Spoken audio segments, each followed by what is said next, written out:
Hey, y'all.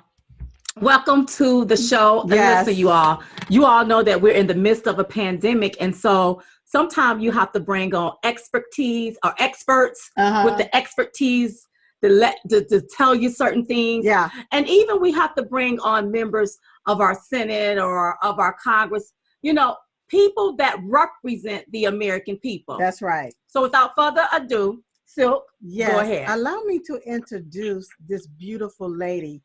She was elected to the U.S. Senate in 2018 and is currently serving her first term representing the state of Tennessee. You all, please welcome to the show, Senator Marsha Blackburn. All right. I can give her a little hand clap for that. Yes, you can give her a little hand clap. Yeah, there we go.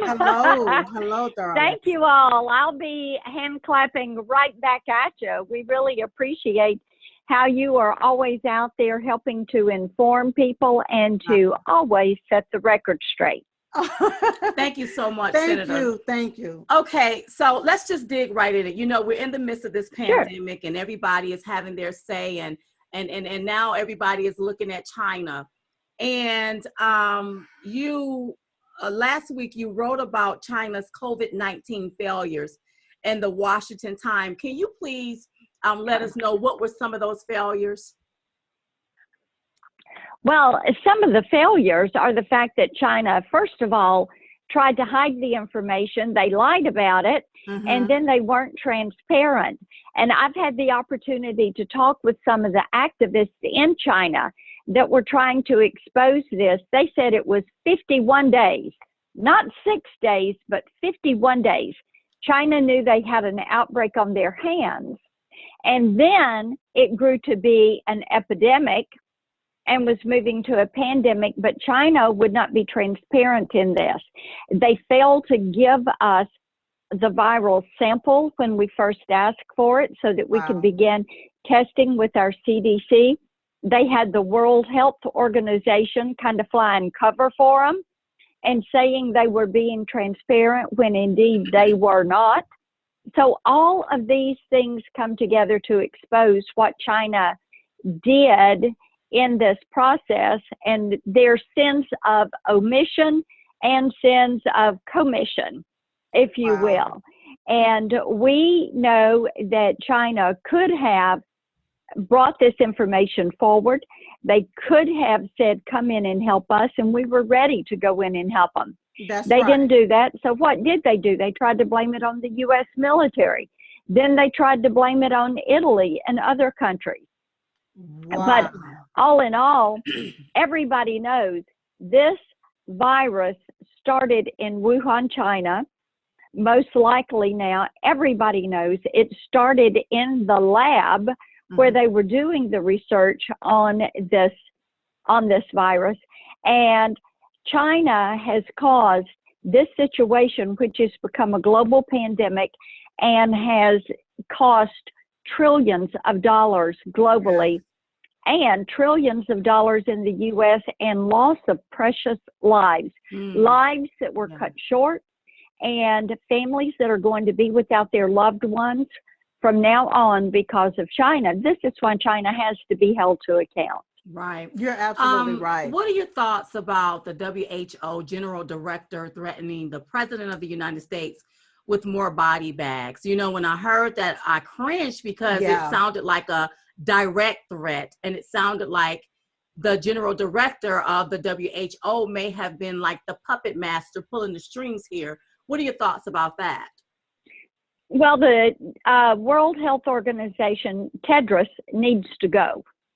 He has proven that he is ineffective. He has kind of a history that is less than stellar, but he does not need to be in this position. He felt like the Chinese had helped him to get that position as head of the WHO. But I think until we figure out exactly what happened, we should be withholding funds from the World Health Organization. And I will tell you, ladies, I think that we should reevaluate China's role, not only with the WHO, but the UN. The Chinese want to be on the Human Rights Council for the UN.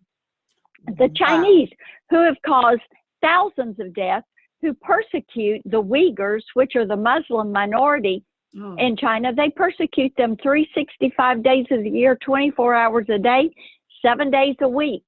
And also the World Trade Organization. China has tried to profiteer off the fact that there is a global pandemic. They have tried to profit off of PPE. They have upped the prices. They have tried to get people, coerce people to take Huawei as their technology company so they can get treatment, preferential treatment in purchasing PPE. This is all completely unacceptable. It really seemed like we need to rethink our entire relationship with China, especially when it comes down to the manufacturing. How is it that we allow our manufacturing companies to be controlled by China, especially our medicines? Right, and this is an issue I've worked on for the past couple of years. And y'all remember when we had the vaccine shortage, and then hospitals were saying they couldn't get certain prescriptions they needed, medications they needed for surgeries. So all of this happened because 90% of the manufacturing for pharmaceuticals is done where? China. And just as with COVID-19, when we were working on antivirals and vaccines, there was an active pharmaceutical ingredient we needed. This was back in February. China said, well, we may not let you have that. And finally, they relented and did let us have that. But we don't want to be beholden to them. And this is why I filed the SAMC bill, the Securing America's Medicine Cabinet bill. That's right. That is so that we can bring this pharmaceutical manufacturing back. And this is a bipartisan bill. Senator Menendez out of New Jersey is the primary Democrat co-sponsor on this legislation. And it would incentivize bringing this production back and allow our colleges and universities to team up with pharmaceutical companies to see if we can't begin to bring this back and secure our pharmaceutical supply, that pharmaceutical supply chain. Also, there's other forms of manufacturing that are essential for our supply chain, whether it is things like PPE or telecommunications. So many different things that we need to be bringing back stateside. And so many of my Senate colleagues have joined me in saying what you're doing with pharmaceuticals, we need to be doing all through the supply chain, automotive, electronics, telecommunications, healthcare. I said, you know what we should do is put all of these together and call it the Make America Manufacture Again Act. Call it the MAMA. Call it the MAMA Act. Yeah, I love it. And that's what people want to see, is this manufacturing come back.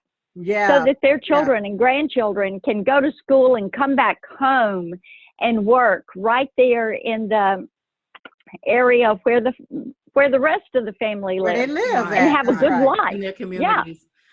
Senator Blackburn, not to throw any of your colleagues under the bus, what are your thoughts about some members of Congress touting or actually almost promoting Chinese propaganda? Oh, I think it's disgusting. The Chinese Communist Party is practicing revisionist history. Now, what they're trying to do is put out this stuff that it wasn't China's fault, it wasn't the Wuhan labs, but they're not winning that argument. And people realize that not only us, but the Canadians and others had expressed concerns about the lack of security and protocols around those Wuhan labs. And this goes back 5 years.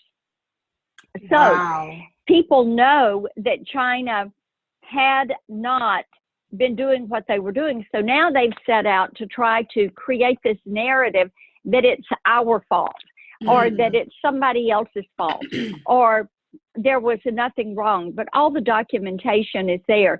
And they've banned me from Twitter. Now, you ladies and I all have a history with being banned Yes. Twitter and Facebook and things like that. Well, the Chinese decided they would ban me. They've been contacting my office.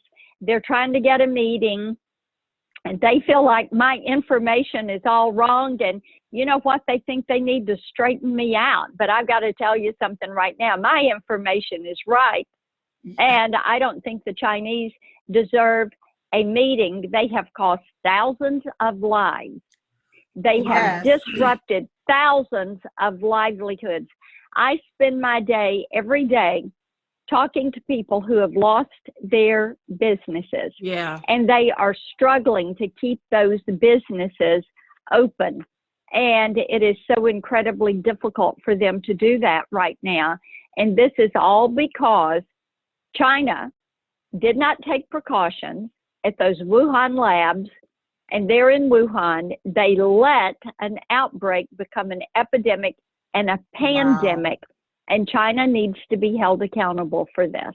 I totally agree. Totally. Senator Blackburn, the other day, President Trump said that they were looking into the National Institute of Health and the money that that was given to that Wuhan lab. Mm-hmm. That was the money you're talking about. It was during the Obama. It was during the Obama administration. I think that lab was given 3 point so many millions of dollars, 3.7 millions of dollars. That's right. What are your thoughts about that? And should we dig a little deeper? Because you know, the one thing I love about the American people, we're going to dig. Yes. And the one thing I love about this era that we're living in, information, it flows so fast, faster than the speed of light.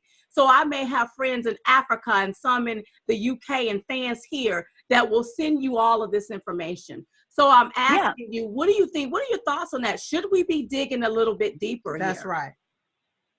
Of course, we need a thorough investigation of how this happened, the money that we have given them to partner with research, how that money was used, if we had raised directly with them the necessary precautions that should be taken. You know, coronaviruses, there's a body of research around these coronaviruses that goes for decades. The last 3 of these major pandemics have all come out of China. Mm-hmm. There need to be investigations and answers before we go any further with this. And as I said, making China accountable, making having them waive the interest payments on the debt they hold of our debt. Yeah. And there are so many things that we can do. Ending these Confucius Institutes that the Chinese government sponsors, and they put these things on U.S. campuses. We have 81 Confucius Institutes in the U.S. teaching Chinese culture and language. Mm-hmm. Those are on our universities. Chinese government, Chinese propaganda every single day. That's how they get their spies in here. There are 500 Confucius classrooms across the country in K through 12 schools. This is something that we need to hold up for review. Wow. I think we need to quarantine China. We need to quarantine them. Wow. And we need to have them pay for what they have done to not only us, but to 180 countries around the world, and make that right. Yeah, and it's not the people of China. It's this communist regime that governs the people of China, that controls them. You know, Senator Blackburn, a lot of Americans are very afraid that we are about to turn into a communist country like China. Yes. And they're afraid. They're petrified of this here.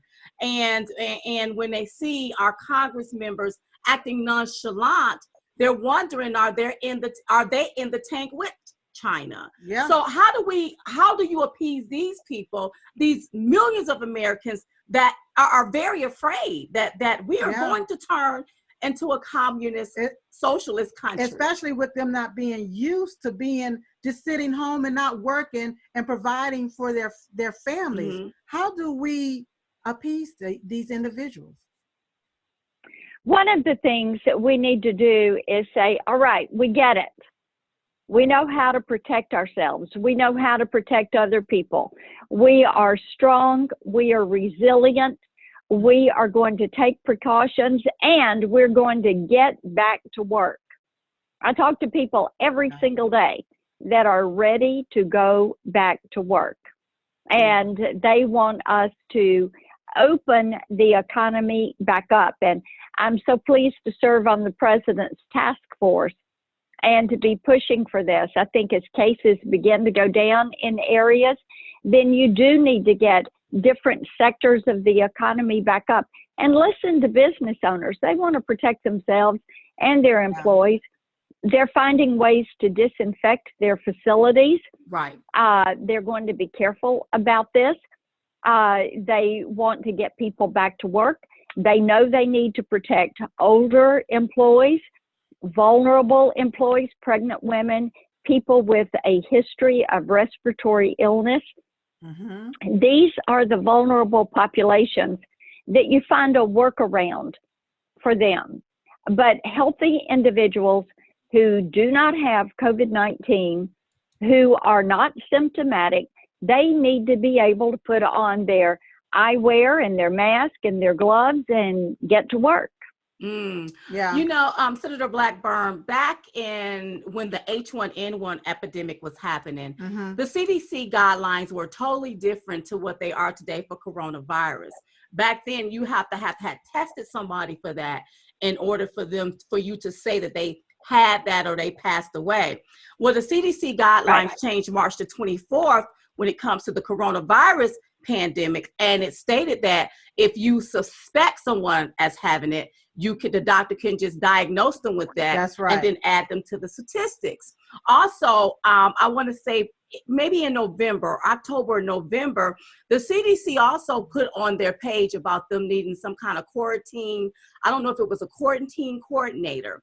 And when people start doing their research, it just makes them think, what did the CDC know? What do you think about the guidelines? Why are the guidelines so different or acceptable with the coronavirus than it is or was with the H1N1? Where with H1N1, you have to the doctors had to really know you have that to add you to the statistics, test you for that. But with coronavirus, some people don't have to be tested. All the doctor have to do is assume, and now suspect, and now you're added to the statistics. Right. This morning I was working with a healthcare group, and we were talking about when someone has symptoms that you think may be coronavirus, they have to move that individual to quarantine. And that is a very expensive process. And much of that is because the testing takes so long to come back. And there was not a test for this COVID-19 because it was a new virus. It is incredibly contagious, much more contagious than the flu. But what we need to do is move to the point that there is a test that is going to be immediate. Now, I've talked to a couple of companies that are working on a breathalyzer type test. And instead of swabbing the mouth, what they do is blow into like a breathalyzer, and it can tell you. Now, that's the kind of thing that would give you the ability to say that pathogen is or is not present, and somebody should have further testing. But so right there, that's a great first step. Right. Can I say this here? So even when the CDC changed their guidelines, and if the testing is not available right away or it takes long to come back, doesn't that inflate the numbers? Because if somebody walk up in there with the sniffles and you say, oh, well, that's COVID-19, and you really don't know it's COVID-19, and what if it's not COVID-19, but they're added to the statistics, doesn't that inflate the numbers? Because Americans are really outraged about this. Listen, when the media is telling us one thing, and when it doesn't make sense, Americans start digging, and they don't know who to trust. Even down to the number of deaths, just basically chalking it up as if you pass away during this time, it's chalked up as COVID-19, even though no autopsy have been done. I mean, how what about the accuracy of the numbers? What about the accuracy of even the death? Telling someone, loved one, that's been suffering from one ailment, now all of a sudden you're just chalking it up as COVID-19. Right. Isn't that lying? And isn't that an inflation of the number? Right, because this is what this is what we hear from people. Right. And they're concerned about that. Well, and people want to know that what they're hearing is accurate. Right. And yes, it's like the healthcare company I was talking with. If you have someone who has symptoms, now, right now we're in allergy season in Tennessee. Yes. So a lot of people have a sore throat, they have a little bit of a temperature, and if you were to go and get a test, that would be that assumption, which is exactly what you're talking about. Likewise, I know individuals who have they're older, they have respiratory illnesses. They know someone who, like them, is older and has respiratory illnesses and has died. And even though that person had heart disease, lung disease, the death is listed as a COVID death because they were symptomatic or, in addition to these other things, had a COVID test.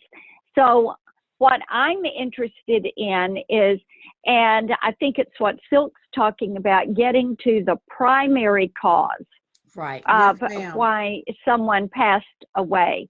And families want to know this. I think everybody wants to know this because we want to make certain we never go through something like this again. That causes people lives, livelihoods, disrupts our process. I've talked to so many people who they're trying to figure out ways how to celebrate their child who's graduating from high school. And they're going to miss graduation. Wow. They're going to miss class day. People that have missed their senior prom, all of these life events that children look forward to and work toward, and they're missing every bit of it. It seems like our world have been turned upside down, and especially as business owners. You know, I see that you're fighting for the small business owners, and I understand that the payment protection program has ran out of money, and we have our Nancy Pelosi, who is basically, I would say, fighting against funding the PPP. Oh, she's too busy eating $15 a pint ice cream out of her $20,000 freezer. 24,000. Yes. 24,000. Senator Blackburn, can I just say this? I'm so sorry, Silk, for cutting you off. I don't mean to. Can I just say this, Senator? No. As Americans, it is we're offended. We are offended. Especially whenever you have people in line to get food boxes because they can't afford food to put in their refrigerators. But then to see Nancy Pelosi stand in front of her $24,000 refrigerator with a box of $12 ice cream, she's out of touch and it's offensive. And you can go back and tell your colleague that the American people is saying that about her. Yeah. Go ahead, Sil. And so listen, I'm there with you. I couldn't even believe it. But let me tell you what gets me. Nancy Pelosi, to this very minute, has not agreed to put that money into the Small Business Administration 7A loan program. And we've got people that are trying to keep their doors open. I've been on the phone with guys. I was on the phone Friday with a guy who was in tears. He was sobbing. He's got about 60 employees. They desperately needed the loan. They were trying to keep people on the payroll. And see, this is what the Democrats don't get. People love their employees. They want to keep them on the payroll. That's right. And they don't want these individuals. Yeah, and people love to work. They don't want these individuals to have to go on unemployment. They want to keep them working, and they want to get the economy opened back up. That's right. And to hold this money hostage and to hold small business hostage Small business is the major employer in this country. I think it is despicable. And for her to then say, here is my very expensive freezer and my very expensive food, I think that was just rubbing it in somebody's face. And I thought it was completely inappropriate. Not just money, holding money hostage, holding American tax dollars hostage. That's right. You know, we're okay with giving our money to foreign countries to aid them in their time of need. Right now, America is going through a pandemic. And with us going through this pandemic, our tax dollars that's been put into the system is supposed to be there to help us during our time of need at such a time as this.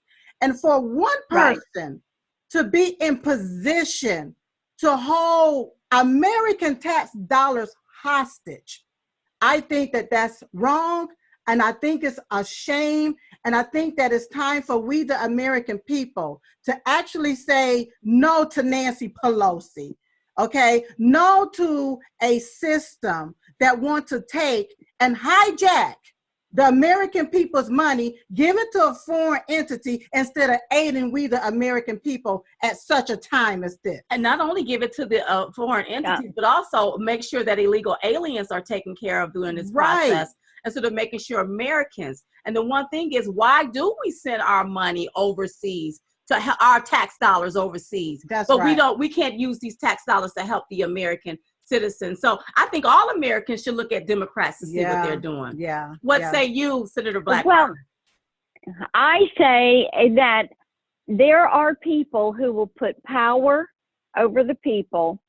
And, you know, one of the things that I've picked up through this entire thing, people thought 2016 was the American people standing up and saying, we're sick of you elitists. I'm going to tell you what, in 2020, they ain't seen nothing yet. People are ticked off about this. They want Congress to get back to work. They can't believe the Democrats are saying they don't think we should go to Washington until we have proper protections. I'm out here every day working. The American people want to get to work. We need to put this country back in high gear. We need to make certain people that need to be protected are protected. We need to honor all these first responders and our healthcare workers for the sacrifices that they are making. But we are a strong country. We can defeat this virus and we can get our economy back on track. That's right. Senator Blackburn, you said it so right. I'm so happy that you've been added to the task force. I know that you all are going to make the right decisions when it comes to we, the American people, to gradually move us back into society where we can get our economy back up and running, where it will be stronger, better, and bigger than we've ever seen it before. And remember that it was President Trump that brought it back first time. He'll bring it back again, bigger and better, stronger than ever. Yes, he would do it. So, lovely conversation. Listen, this has been a lovely conversation. If we want to talk to you again, would you promise to come on the show again? Oh, listen, I love you guys. Of course, I'm going to come on your show and talk with y'all, and look forward to keeping in touch with me. And your viewers can keep up with me, Facebook, Twitter, Instagram, our website, blackburn.senate.gov. We've got all sorts of information about China and what China has and hasn't done, and about the COVID-19, and about keeping this country strong, healthy, and productive. So you guys stay out there and stay with it. I sure do appreciate you. Thank you. Thank you so much. And listen, thank you for being on the show. And listen, you all, make sure you always follow the CDC protocols. Wash your hands, practice the social distance, keep your hands out of your face. And listen, this too shall pass. We are going to get through this. Thank you so much.